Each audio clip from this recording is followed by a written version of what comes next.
Price Lord. கிறிஸ்துவுக்குள் மிகவும் பிரியமானவர்களே, கர்த்தராகிய இயேசு கிறிஸ்துவின் நாமத்தினாலே இந்த வேளையிலும் கூட உங்களை வாழ்த்தி வரவேற்பதில் மிகுந்த மகிழ்ச்சி அடைகிறேன். எல்லோரும் எப்படி இருக்கிறீங்க? சந்தோஷமாக இருக்கிறீர்களா? நம் சந்தோஷமாக இருப்பதே தேவனுடைய சித்தமாக இருக்கிறது. ஹல்லேலூயா. இன்றைய தினத்திலும் கூட தேவனுடைய வார்த்தையாக நாம் தியானிக்க இருக்கிறது, கர்த்தர் நமக்காக எல்லாவற்றையும் செய்து முடித்தார்.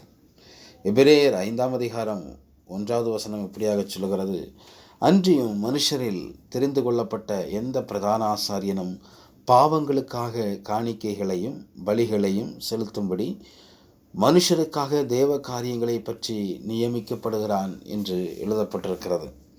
ஆம் பிரியமானவர்களே, தேவன் நம்முடைய பாவங்களுக்காக செய்ய வேண்டிய தேவ காரியங்களை செய்து முடிக்க ஒருவனை நியமித்தார். பழைய ஏற்பாட்டிலே அவனுக்கு பெயர் ஆசாரியன் என்று பெயர்.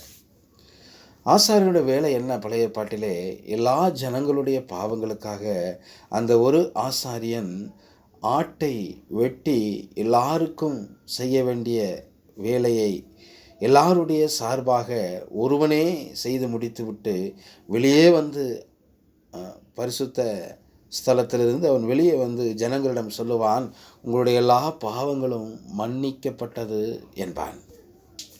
அந்த அப்படிப்பட்ட ஒரு பிரதான ஆசாரியனை தேவன் பழைய ஏற்பாட்டிலே நியமித்தார். எதற்காக தெரியுமா? அதுதான் பழைய ஏற்பாடு தான் நிழல்.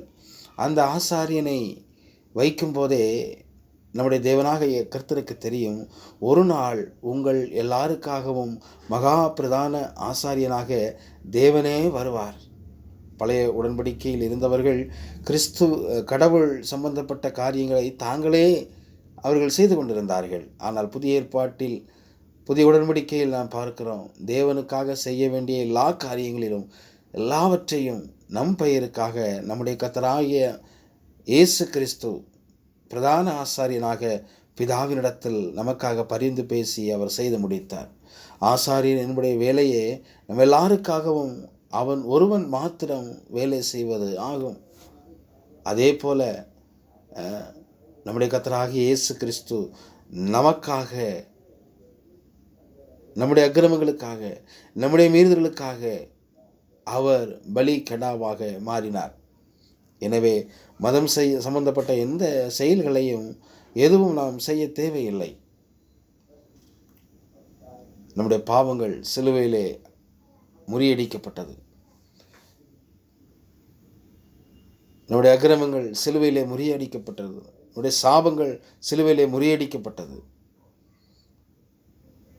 ஏனென்றால் கர்த்தராகிய இயேசு கிறிஸ்து எல்லாவற்றையும் சிலுவையில் நமக்காக செய்து முடித்தார்.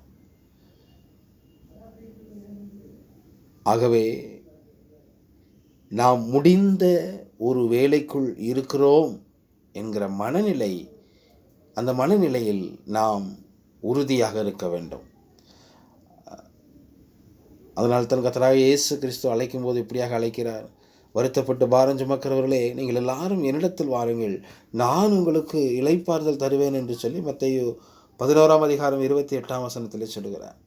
புதிய உடன்படிக்கையில் பிரதான ஆசாரியன் இயேசுவே நமக்காக எல்லாவற்றையும் செய்து முடித்து நமக்கோ இளைப்பாறுதலை கொடுத்திருக்கிறார். அவர் உண்டாக்கின இளைப்பாறுதலில் இருங்கள். அநேக நேரங்களிலே இதை நம்முடைய மனம் ஏற்றுக்கொள்வதில்லை. அதை செய், இதை செய், அதை பண்ணு, இதை பண்ணு, எதையும் பண்ண வேண்டியதில்லை. தேவன் உண்டாக்கிய இளைப்பாறுதலாய் அமர்ந்திருங்கள். கர்த்தர் எனக்காக யாவையும் செய்து முடித்தார்.